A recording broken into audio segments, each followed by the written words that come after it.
have two panelists with me today who've done the journey of going through difficult economic times in the past. And in my view, they've set up their current businesses extremely well to be successful in the current environment as well. So I know neither one of these gentlemen actually requires an introduction, so I'm not even going to try to do that because I think my introduction would be boring anyhow. So I felt maybe each of them talking about themselves would be more interesting, and maybe we'll learn something new about them as well. So David, could you get started on that front?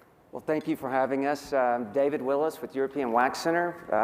Been around the brand a number of years through a couple of transitions from the co-founders to private equity backed and most recently now publicly traded company. So it's been a really fascinating roller coaster over the last couple of economic cycles, and very excited to be here, share some perhaps helpful insights, perhaps not, but we're excited to be here and share what we can. All right, thanks, David. I assure you the only thing more boring than your introduction of me would be my introduction of me. I'm going to say, John Tez, I'm the CEO of Hand & Stone, and I promised Dheeraj that over the course of this panel that I was going to ask him what he is most excited about life right now. So he'll answer that later. Okay, cool, thanks. And before we get started with our first set of questions, with our first question itself, I used all my brain power to come up with 2 or 3 solid questions, right? So I keep them busy on that front. Please do use the QR codes on your table to ask any other questions you have, and just help me out with some additional questions here, okay? So that said, so John, I'd like you to help us get started. So to kind of set the foundation for our conversation today, how do you feel the current economic conditions and challenges compared to the economic conditions and challenges that we saw in the 2008 to 2012 timeframe? Yeah, it's a great question. I think maybe to start, just to put some things in perspective, because looking around the room, I'm 49 years old. I lived through that, the GFC. Looking around the room, many of you lived through it, but may not have experienced it from a professional level. So just from a perspective, to level set from on perspective, you go back to that period, unemployment doubled in about an 18-month period from 5.6% to over 10%. It peaked at just over 10%. So think about that as it compares to today, right? We're at this sort of very steady, 3.5% unemployment. We started at 5.6 and went to the highest unemployment at least in the U.S. since the Great Depression. The stock market lost 50% of its value over an 18-month period. $7 trillion worth of real estate value was lost. Consumer confidence plummeted from a peak of about 85 just pre the GFC to the low in 2009 of about 20. And so they were difficult times. David and I talked a little bit yesterday or this morning. It was both it was a balance sheet issue and an income statement issue from a consumer perspective, right? And it attacked really one of the most basic sort of needs, right? It attacked the confidence of one of the most basic needs of all of us as consumers, right? The housing market, right? It attacked us in a very personal way. That's not where we're at today.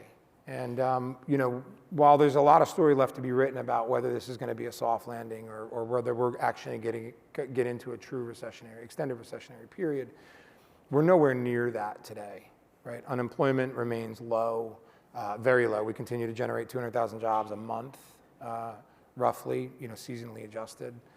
The consumer it appears to be relatively flush. The solvency measures that were put in place in the immediate aftermath of COVID were incredibly helpful. But then the second round of it, which was really designed around job creation, has done its job, right? And so the consumer is in a really good place, generally speaking. This is obviously we all know what's happening from an inflation perspective. Everything is more expensive. But generally speaking, wages have kept up. And so while discretionary income is down a little bit, we're not seeing anywhere near the same pain at the consumer level. And at the asset class level, market's done pretty well.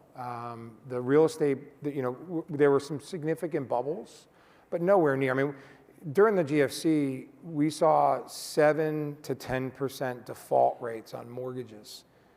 And in some parts of the country, in the Sun Belt and in areas of the West, like 1 out of every 3 mortgages were being defaulted upon. Right? We're not seeing any of that right now. Housing market's recovered. So again, a lot of story left to be written on where we go, but from a consumer confidence perspective, we're in a much, much better place than we were 08, 09, 2009. Yeah, I would just add that the consumer represents almost 70% of GDP. And I think the main question on all of our businesses that primarily serve the consumer is, what are we offering them that they view as discretionary versus non-discretionary?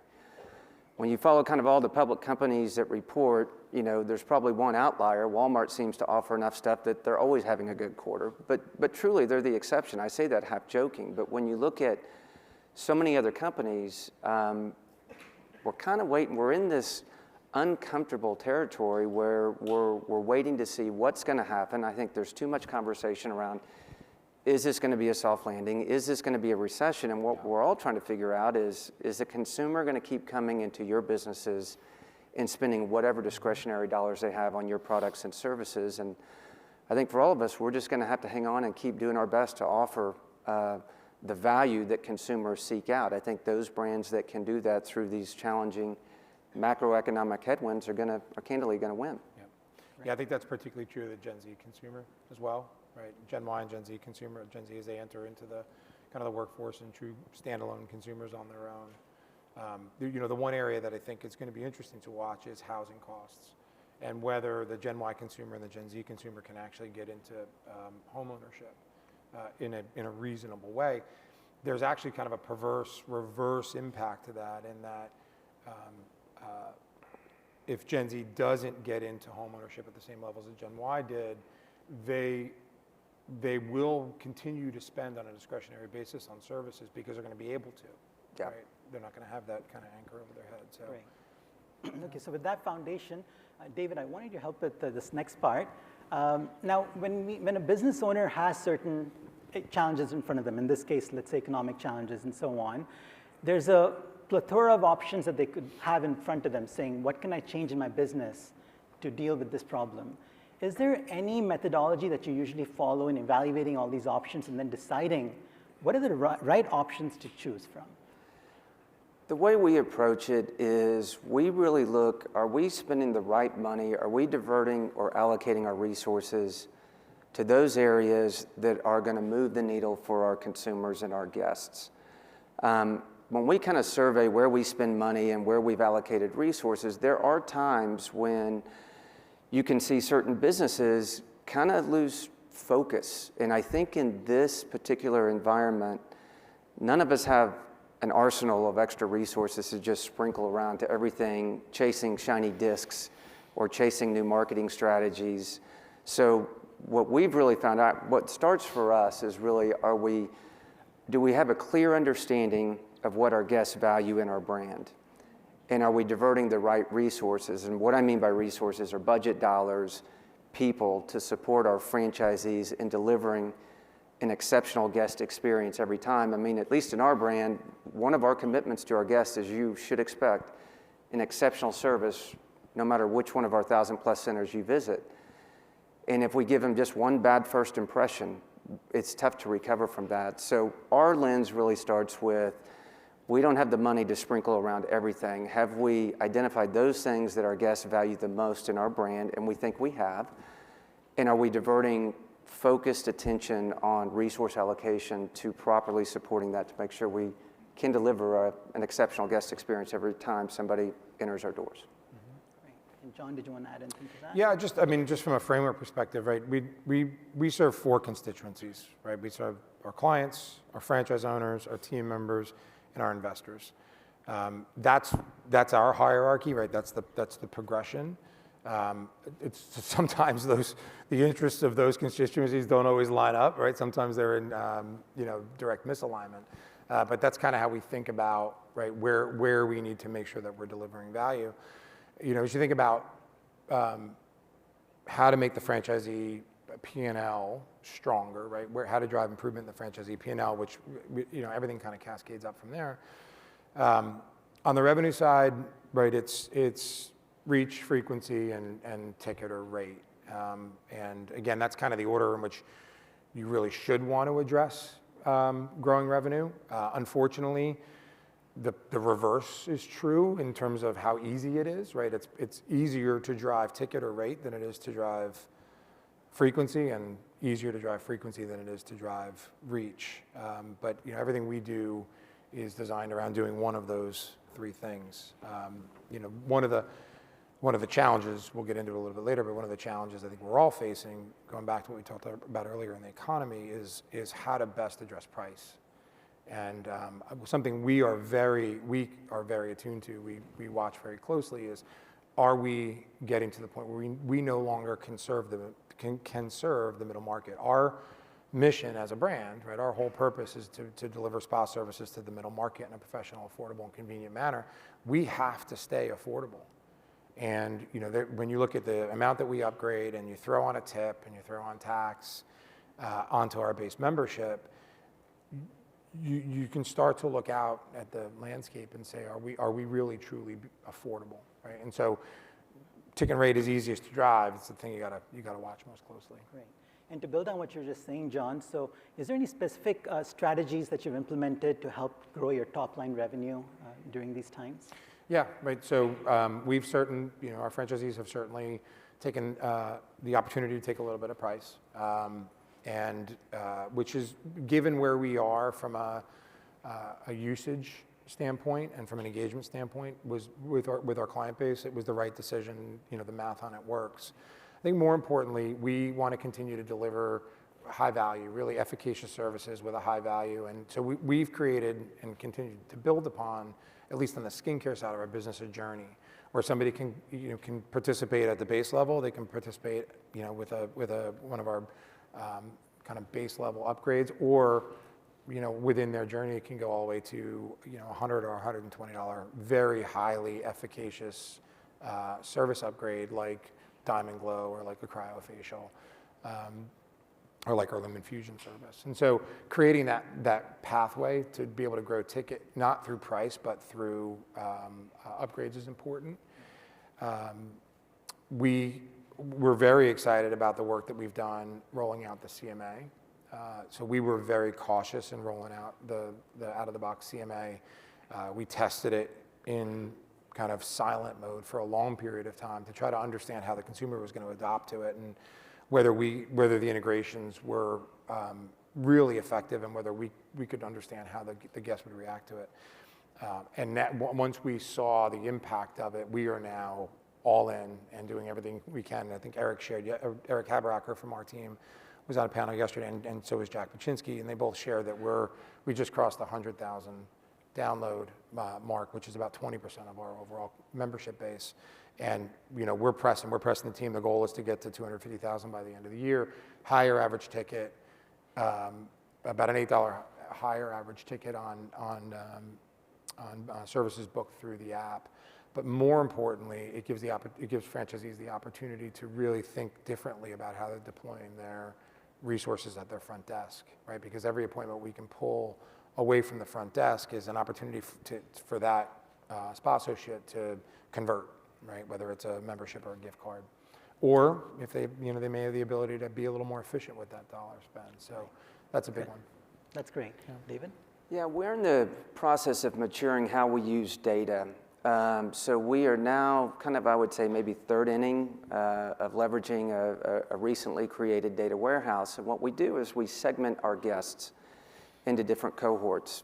For those that aren't familiar with our brand, we have what we call a Wax Pass. And these guests tend to visit our brand on a very regular basis, and we've been fortunate they've continued to do that, notwithstanding what's going on with this macroeconomic environment. So for them, they're coming once a month anyway. We're probably not going to get them to come more than once a month, but we design strategies for that guest cohort. How can we get a greater share of wallet? How can we entice them to maybe add on a second or a third service to their visit, or perhaps attach a retail product? There's another part of our guest file, we refer to them as the episodic guests, and these are guests that are kind of more event-driven waxers. So they might view waxing as a bit more of a luxury. They might wax before they take a spring break trip or a summer vacation or attend a holiday party. So for that cohort, we're designing strategies, they might visit us 3 or 4 times a year. How can we get them to visit maybe 1 or 2 more times a year?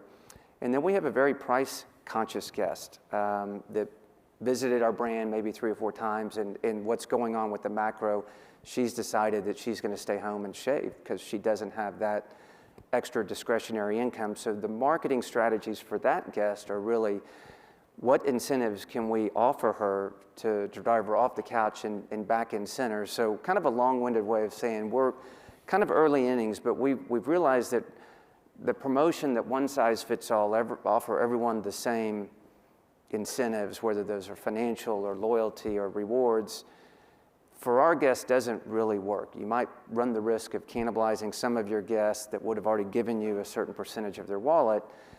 So we're really trying to design different strategies to drive either greater share of wallet or drive ticket frequency, or in some cases, those guests that have lapsed, how do we get them back in center? Right, great. And of course, today's topic is more around growing profits for the business itself. So we talked about the revenue side of things, but David, could you kind of help us understand what methodology do you follow when coming to deciding what kind of cost reductions to consider for a business? So it's a little bit of a similar answer that we really haven't been in a position in this macro environment where we've had to implement direct cost reductions. What we have had to do is make sure our resources are focused on those things that move the needle the most for our brand. John touched on this. Our model is very simple. We are a rate and frequency business. And when I kind of look up on our whiteboard, what are the things that we are doing to drive more new guests into our brand? That, as the brand, we really should control that. We owe that to our franchisees. But our field teams are in the field every day saying, okay, what are the things that we need to do to make sure that first-time guest that might be trialing European Wax Center, how do we get them back for that second visit or that third visit? If they're new to waxing, the first visit is a dramatically different guest experience than typically the second or the third visit. So all the things that we're doing in terms of marshaling resources, once we've got them in center, how are we arming our in-center folks to ensure that is an exceptional guest experience? Over the history of the brand, we've offered first wax free. We're so confident that the guests will enjoy the service that we're willing to make that investment. Well, that doesn't feel very good if that guest comes one time and never comes back. So we want to make sure that we're arming our center level associates with the scripts and the tools to ensure that's not only a great guest experience, but the guest feels great. This is blocking, tackling stuff. I mean, it sounds silly, but this is literally our center managers calling those first guests saying, how was your visit? We were so glad to see you. I mean, this is not super complicated stuff that we're talking about, but it's those little things that I think that our guests, we've found with data, that they tend to value. Great. John, did you want to add anything to that? Yeah, just a great answer, and I think we follow a lot of the same methodology. We think about it, we bifurcate it, right? You've got the franchisee level, you've got the unit level model, and then you've got what we're doing at the corporate level from an enterprise perspective. At the franchisee level, what we're seeing is franchise owners start to think a little bit differently about their commission structure and the way that they're paying their service providers, not just for the base service, but on the upgrades as well. And so I think what we're seeing is a move towards where historically the brand has been largely commission-based and on a variable basis, and certainly on the upgrade commission on a variable basis. We're seeing franchisees move more towards a flat rate for both the base service and for the upgrade. The impact of that is, there's a couple impacts there. When you are in a period where you're taking a little bit of price, if you're in a variable structure, you're passing a lot of that price increase on to the service provider, which a lot of our franchisees are doing anyway, right? Whether they want to or whether they have to, from a talent acquisition perspective and from a retention perspective, they know that they understand that they need to. But then, about a third of our massage services are upgraded and about 2/3 of our skincare services are upgraded. So we upgrade a lot, and we incentivize our service providers to do so. And that's where, if you're in a variable upgrade or variable commission structure there, you can start to see like somebody's following that journey up the skincare path, moving from a $20 to a $40 or a $100 upgrade, and you're in a variable rate commission structure for that. You can see how it actually, again, there's a little bit of a perverse incentive from a franchisee's perspective. And so we're seeing some franchisees that are adjusting their commission structure. some things that we're doing at the unit level to try to help support their profitability is we're evaluating everything that hits their P&L that is an enterprise, where there's an enterprise component to it. So for example, credit card fees. Right? We have watched credit card fees expand across the network significantly over the last, call it 18 to 24 months. We own 15 units, and so we live our P&L on a month-to-month basis anyway, but we've also begun to work with our franchisees to benchmark both internally and externally, and quite frankly, we are out of market. And our franchisees have told us that. And so we have a responsibility to work with our providers to make sure that we get ourselves back in line from a processing fee perspective. That's at the unit level. And there's 3 or 4 other major initiatives that we're working on there. And then at the company level, we've really not been focused on the expense side. We are still very much in the process of building capabilities for the long term. And we prescribe to, from a franchising perspective, it's our responsibility to build scalable solutions that our franchisees can access to make their businesses better. For example, and the way that we approach talent acquisition, right? Rather than having a recruiter on staff that's a whack-a-mole, and just sort of answering the call to, I can't recruit massage therapists, we're developing solutions that are scalable that allow our franchisees to just be better acquirers of talent. And we've invested a significant amount in our talent acquisition, in the talent acquisition business. We've invested a significant amount in our technology team to make sure that we're thinking about not only solving today's technology needs. We're 3+ years into the integration with Zenoti, and we're in a great place today in terms of adoption and the stability and the performance of the system. And so we're now thinking about what does our technology enterprise solution set look like, a year from now, 3 years from now, 5 years from now. It requires investment. It requires investment from an SG&A perspective, and it requires investment in platform. And so we're not to the point right now where we're thinking about how do we optimize expense. Much to our partners' chagrin. I think they would be happy if we did that, but we're thinking about how do we build for the long term. Well, John made a great point on technology, and I should have flagged this earlier. We have found that arming our franchise network with data moves the needle. First of all, it enables us to have a commercial conversation with them about what they're doing well, where there's opportunities, but we've rolled out over the last year network reporting where our franchisees can see KPIs for every other center in the system. Now, they have to opt into that. They have to say, I'm willing to share my center's KPIs, but we found it to be incredibly valuable for a franchise owner on First and Main in Dallas, Texas, to understand how the franchise owner on First and Main in Plano is doing and what our top quartile looks like, what does best in class look like. So I think your point on technology is spot on, John. The layer on top of that in terms of the reporting and the KPI, it's amazing how much value our franchisees find in seeing somebody else's KPIs. We don't have to be the middleman. They literally pick up the phone and they say, how are you doubling your revenues in Plano, Texas? It's the same demographics as I have. And while we as corporate or as the brand can say, here's the playbook you should run, here's all the things you need to be doing, at some point, they're like, I've heard enough from corporate. I want to hear from another franchise owner what they're doing in their center that owns 2 or 3 centers just like I do, that's not managing 1,000 centers. And we found kind of that sharing best practices, putting franchisees in the spotlight and saying, let's not use our voice, let's let the franchisees tell everyone else what they are doing that's working, has really resonated with our network. And that doesn't stop. Right? So Hannah Stone has had a really strong BI tool in place for probably 7 years.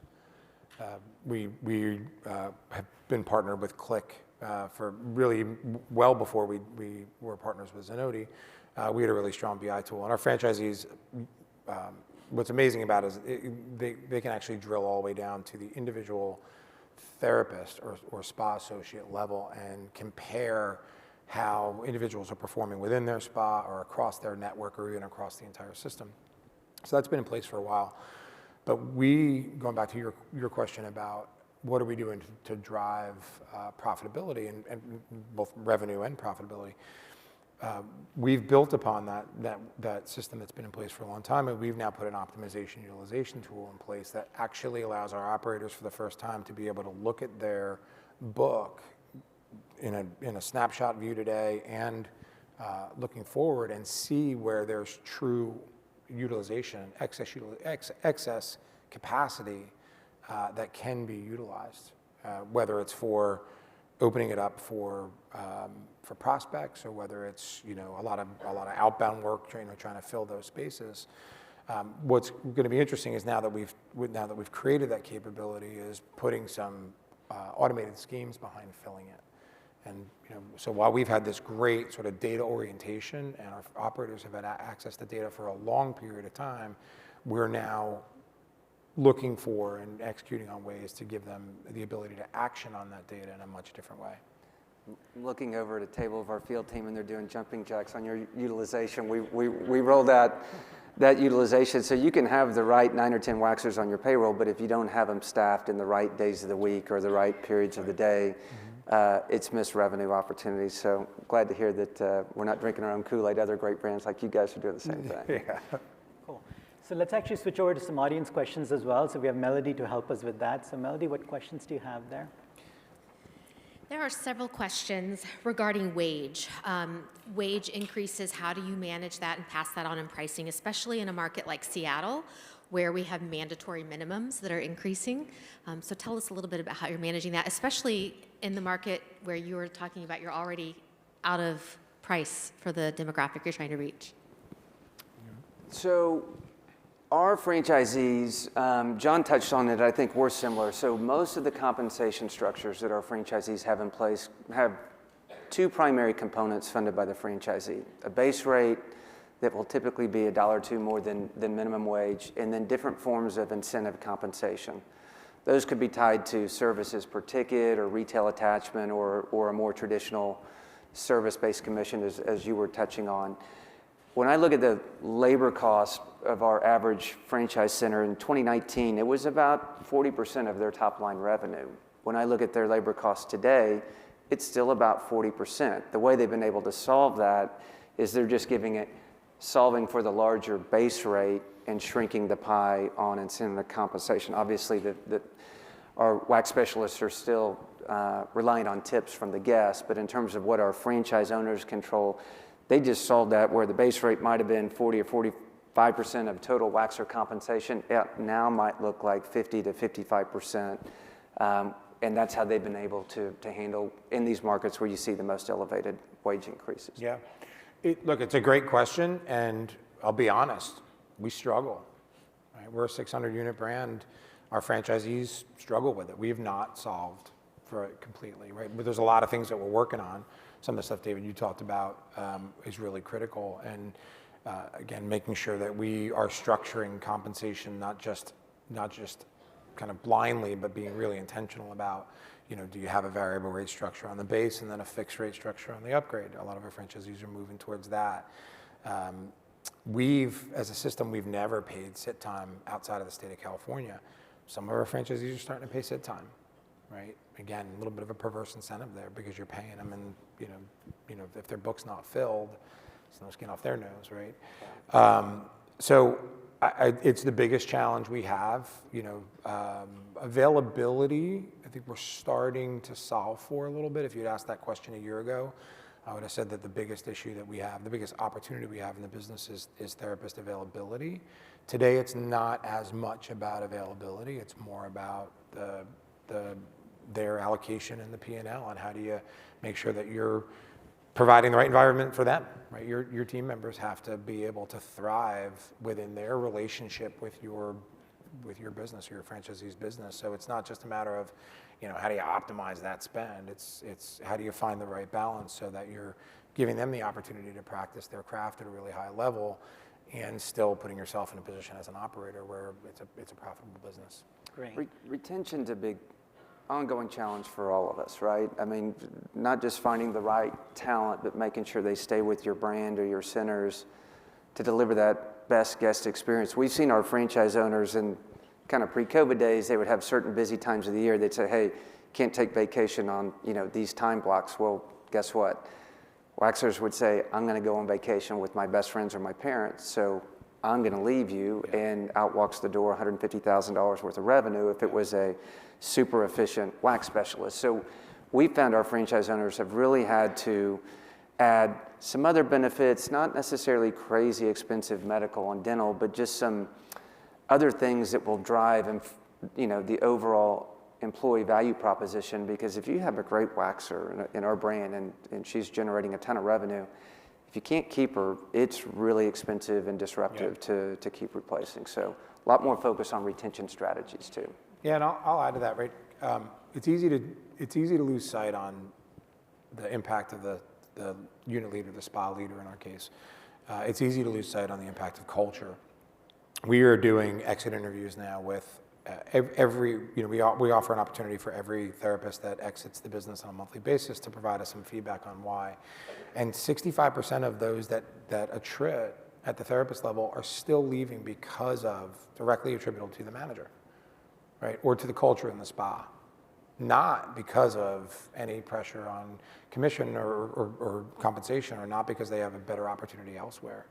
And so it's easy in this environment to say it's the dollars, it's the dollars, it's the dollars. It's not, right? People are still leaving that environment. And conversely, having the right environment, having the right culture at your unit level, having the right leaders in place, making sure that your staff is cared for and taken care of, and that they feel like they're part of the greater mission, right? Giving them the opportunity to practice their craft at a high level still matters more than compensation, even in this sort of heightened compensation environment. Great. And in this last few minutes, I just want to make sure we take as many of the audience questions as possible. So let's try to make it a goal to see how fast we can go through them. So Melody? So few shorter answers. Shorter answers, exactly right. French for you guys go really quick. Exactly. So Melody, go. Okay, so I especially loved hearing, David, about your strategies with marketing, because there are different target segments for your marketing that makes it effective. But in these difficult times, are you guys adjusting the amount that you spend on your marketing campaigns based on profit margin? Like, people want to know, how much should I be aiming for now in this kind of economic environment? It's a great question. The short answer is we're not so much adjusting the total dollars that we spend, we're adjusting where we spend those in the customer acquisition funnel. We're directing more dollars towards activation and fewer dollars towards overall brand awareness in this environment. Cool. John, did you want to add anything? Yeah, we are certainly not reducing our spend. Our spend has become a lot more fragmented, right, because of the multimodality nature of our business and the fact that our franchisees are spending on recruiting. It's become much more fragmented, so we've had to become much smarter about each of the channels that we're spending in. Awesome. Melody, Great. another one? The next question is, given, again, the economic climate is very competitive, also, what strategies do you have in place for keeping your existing customers? Engagement, right? Ironically, our attrition is better than it's 100 basis points better than it's ever historically been. So our members are staying, and by the way, they're using, right? It's a direct correlation to their usage of their service credits. There's actually a little bit of that has a little bit of a negative impact in that in a supply constrained environment, the more the members use it, the fewer opportunities there are for prospects. And so we are fighting like hell to keep our new membership rates high, but attrition has been strong. And again, it's making sure that you're delivering on the value proposition. We're the same. Every guest experience has to be exceptional, and that's where we're spending 80-90% of our time. Great. Another question is relating back to the conversation about talent acquisition, and what strategies or solutions are you using rather than just a recruiter? So we had to scramble a bit in California. So our California centers post-COVID were closed in most cases 9 to 12 months. So when we reopened those centers, it was like opening 142 new centers that had not a single waxer on the payroll. So our scramble mode turned us to partnerships with beauty schools. We found that our franchise owners would lend their staff to teach part of the waxing curriculum within these beauty schools. So when they came out, there was a little bit of name recognition with not just European Wax Center, but also what is a day in the life like in waxing in general? We found that our careers page and our website had a very corporate-driven voice. Look who we are, we're European Wax Center. And we said, that doesn't resonate with the candidate. They want to understand what is a day in the life like in our brand, what is our culture like. So we changed kind of the tone of our voice in terms of our marketing and have activated a number of beauty school partnerships that our franchisees have found quite successful. Yeah. We're fortunate. We don't have a challenge in recruitment on our skincare side. We still have lots of opportunity to build demand there. Our biggest challenge is, the biggest challenge in the business, never mind as it relates to talent acquisition, is just massage therapist availability. And for us, it's how do you drive retention, right? We still see, roughly 40% attrition in that side of the business every year. How do we be a better acquirer of the existing talent that's out there? And how do we just attract more of the base of massage therapists that are working outside of the branded domain today, because 70% still work outside the branded domain. And then we've also gotten very aggressive in getting involved in the education framework, whether it be through the alternative methods or through the traditional school methods. Great. This is our last question, just due to time.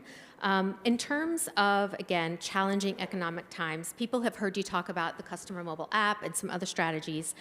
What are those tools specifically that you're using to unify that consistent, strong brand, the strategy in all locations?